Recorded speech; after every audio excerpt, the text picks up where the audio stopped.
যে উপরে এখানে আরেকটা মসজিদ, সিঁড়ি বাইতে বাইতে একদম হাঁপিয়ে গিয়েছি। এক কাতারে এনে সম্ভবত দুইটা হইতো কাতার।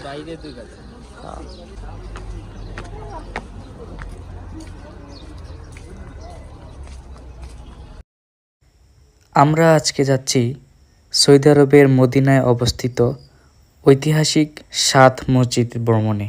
এই 7টি মসজিদের সঙ্গে জড়িত আছে মহানবী সাল্লাল্লাহু আলাইহি সাল্লাম ও তার সাহাবীদের স্মৃতি। এবং শুধু তাই নয়, খন্দকের যুদ্ধের সময় সেখানে পরীক্ষা খনন করা হয়েছিল। আজকে আপনাদের সাথে নিয়ে সে জায়গা ঘুরে আমি দেখব এবং আপনাদের দেখাবো। তাই সম্পূর্ণ ভিডিওটি একেবারেই না টেনে সম্পূর্ণ দেখবেন। আমরা কিছুক্ষণ আগে উহুদ পাহাড় দেখে এসেছি, আর এখন যাচ্ছি মদিনার ঐতিহাসিক 7 মসজিদ দেখতে। আমরা গাড়িতে গল্প স্বল্প করেই যাচ্ছিলাম। জায়গাটিতে নিয়ে যাচ্ছে বরাবরের মতোই আমাদের এমদাদুল ভাই।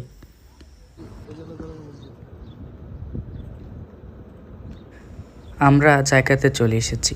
গাড়ি পার্কিং করে আমরা সামনের দিকে এগোতে শুরু করলাম। ভিতরের দিকে যাওয়ার সময় সাইনবোর্ডে এই জায়গায় কি কি রয়েছে এগুলোর সাইনবোর্ড দেখতে পেলাম। আর এখানে নাকি সাহাবীদের কবর রয়েছে, তাই গেটটা একটু ফাঁকা। এমদাদুল ভাই আমাকে বললো এখানে নাকি সাহাবীদের কবর রয়েছে, তাই আমি এটা একটু ভিডিও করলাম। তারপর আমরা চলে এসেছি জায়গাতে।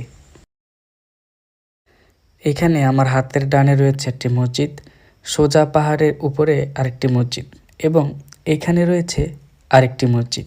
তো চলুন এখানকার সম্পূর্ণ ইতিহাস আমরা সংক্ষেপে জেনে নিই। এই জায়গাতে 7টি মসজিদের সমন্বয়ে গড়ে তোলা হয়েছে একটি কমপ্লেক্স। একে সাবাহ মসজিদ বলা হয়। সাবাহ মানে হচ্ছে 7, মসজিদ মানে হচ্ছে মসজিদ, মানে 7টি মসজিদ। এই 7টি মসজিদের সঙ্গে জড়িয়ে রয়েছে মহানবী সাল্লাল্লাহু আলাইহি সাল্লাম ও তার সাহাবীদের স্মৃতি। বিশেষত তা খন্দক বা আহজাবের যুদ্ধের সাক্ষ্য বহন করেছে। মসজিদগুলোর অবস্থান মদিনার সালা পর্বতের পশ্চিম প্রান্তে। 5ম হিজরিতে এই পাহাড়ের সন্নিকটেই মদিনার মুসলিমরা আরবের সম্মিলিত বাহিনীকে প্রতিহত করতে পরিখা খনন করেছিল। পরিখা পাহারা দেওয়ার জন্য যেসব নিরাপত্তা চৌকি করা হয়েছিল এবং সেখানে সেসব বিশিষ্ট সাহাবীর অবস্থান গ্রহণ করেছিল, পরবর্তী সময়ে তাদের নামে সেখানেই মসজিদ নির্মিত হয়। উত্তর থেকে দক্ষিণ দিকে ধারাবাহিকভাবে মসজিদগুলো